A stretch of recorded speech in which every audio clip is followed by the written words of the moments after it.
देबो बात हम दीदिया से जीजा उल्टा सीधा तोहर लीलहबा बुझला। फुलहा कटोरी सुघर ढोरी सुपर से ऊपर तो कीला बा। अच्छा फुलहा कटोरी सुघर ढोरी सुपर से ऊपर तो कीला बा। तक का करे फुलहा कटोरी सोली है कीला बा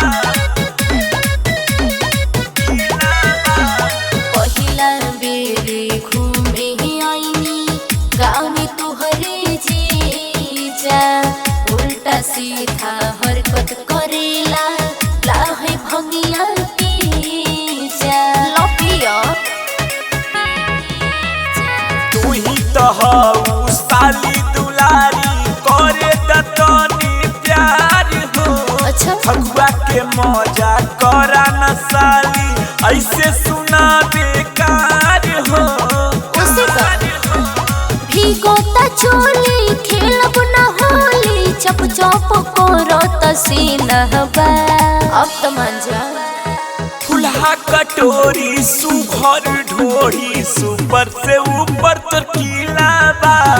फुलहा कटोरी सुघर ढोरी सुपर से ऊपर तो कीला बा।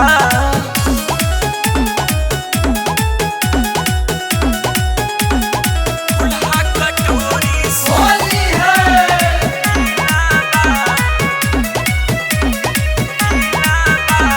तोहरे अदतिया निक न लागे इहो मोरे जीजा तनिका अपन रहन सुधारा बुरा होई नतीजा।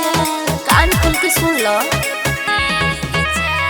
गोरे गोरे तोहर गाले गुलाबी चाल हवे मतवाली।